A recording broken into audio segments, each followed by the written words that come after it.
Welcome back. UK Prime Minister Boris Johnson has been trying to rally support for his bid to have the Irish backstop removed from the Brexit deal.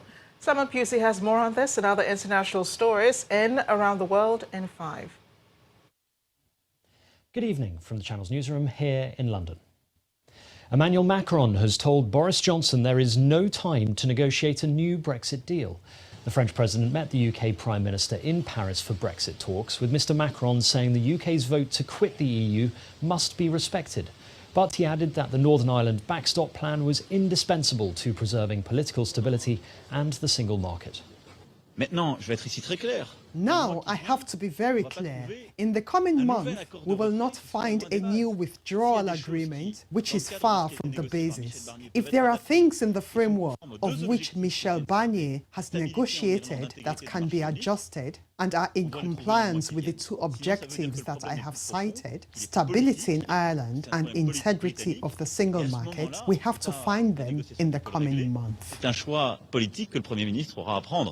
Meanwhile, Mr Johnson continues to insist the backstop must be ditched if a no-deal exit from the EU is to be avoided. Despite the differences, Boris Johnson said that with energy and creativity, a way forward can be found. I want to make it absolutely clear to you, Emmanuel, to the French people, that of course I want a deal. And I think we can get a deal, and a good deal. I was powerfully encouraged by our conversations last night in Berlin with our mutual friends, and I know that with energy and with creativity and application we can find a way forward for all our businesses and our citizens. The US Secretary of State Mike Pompeo has praised Denmark amid a public row over Greenland that saw President Donald Trump cancel a visit to the country. The Danish Foreign Minister Jeppe Kofod tweeted this photo of his phone call with Mr Pompeo, saying he welcomed the frank, friendly and constructive talk. It came after Mr Trump said Denmark's Prime Minister had been nasty when rebuffing his idea of buying Greenland. Italy's Democratic Party will try to form a new government after the collapse of the coalition. 2 days after Italy's populist government collapsed, the centre-left Democratic Party leader told the president he will try to reach a deal with one of the populist parties, the Five Star Movement. Nicola Zingaretti said Italy needed a turning point government that was an alternative to the right, but not a government at any cost. President Sergio Mattarella wants a government deal in the coming days. Mattarella basically has two options. He either has to find a coalition of parties that are willing to form a new government, hopefully a government that will last for the remaining 3 years of the legislature. Failing that, he would have to dissolve Parliament and call snap elections that would almost certainly be held in late October or early November. At least one person has died and a further 8 have been injured after a fire broke out in a hospital complex on the outskirts of Paris. Video filmed by an eyewitness shows several floors of the Henri Mondor in Créteil being engulfed in flames after the fire broke out. The blaze was eventually brought under control in the early hours of Thursday morning. The cause of the fire has not yet been determined. 2 charities running rescue missions in the Mediterranean Sea say Italy has ignored requests to allow their ship to bring 356 migrants ashore.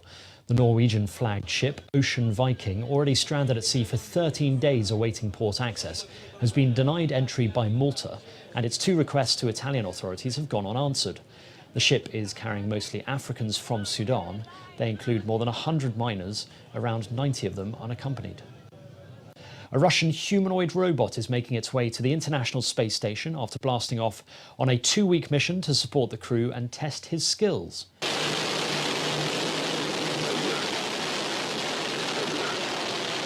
Travelling in an unmanned Soyuz MS-14 spacecraft, which blasted off from Kazakhstan, Fedor is on a 2-week mission.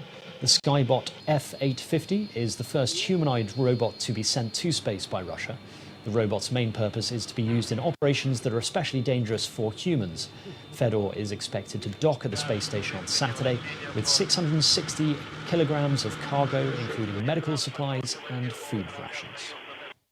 And finally, if you're afraid of heights, it may be best to look away now.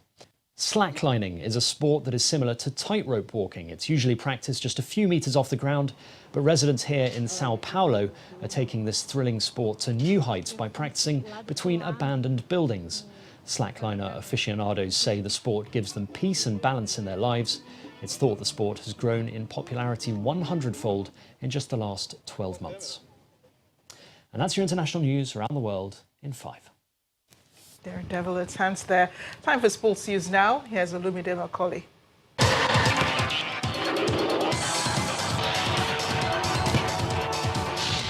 Thank you, Amarachi. Hello and welcome to Sports News. We start with basketball. The Tigers head coach Alex Nwora has confirmed that his final roster for the 2019 FIBA Basketball World Cup will be released on August the 27th.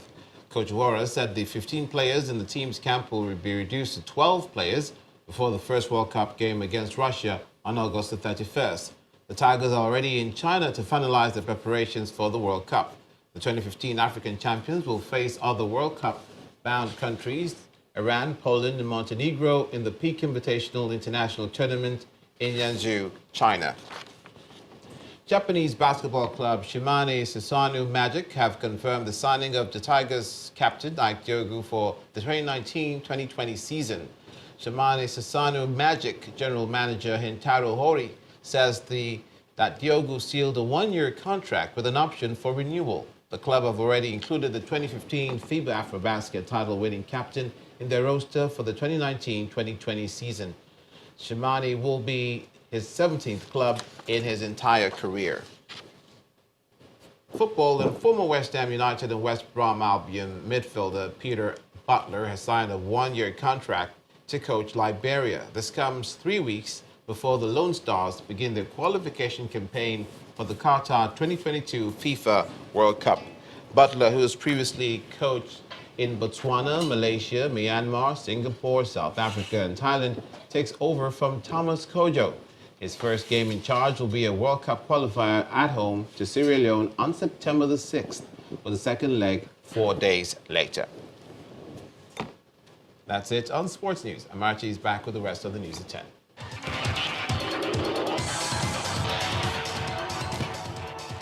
Thanks, Olumide. And this just in, the Nigerian Air Force says its airstrikes have continued to yield tangible results in the fight against Boko Haram insurgents, the latest being the destruction of a Boko Haram terrorist logistics base at Bulabello on the fringes of the Sambisa forest in Borno State.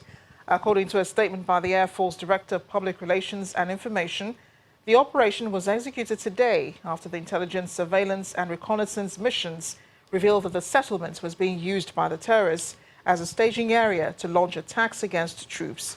The statement says the strikes destroyed the structures while several of the terrorists were killed.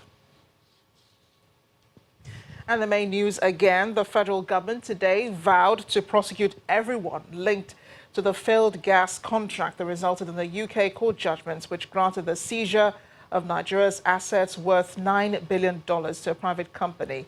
The Attorney General of the Federation, Abubakar Malami, said the contracts form part of the inglorious legacies of past administrations. And that's News at 10 tonight. Thank you for watching. I am Amarachi Ubani. Good night.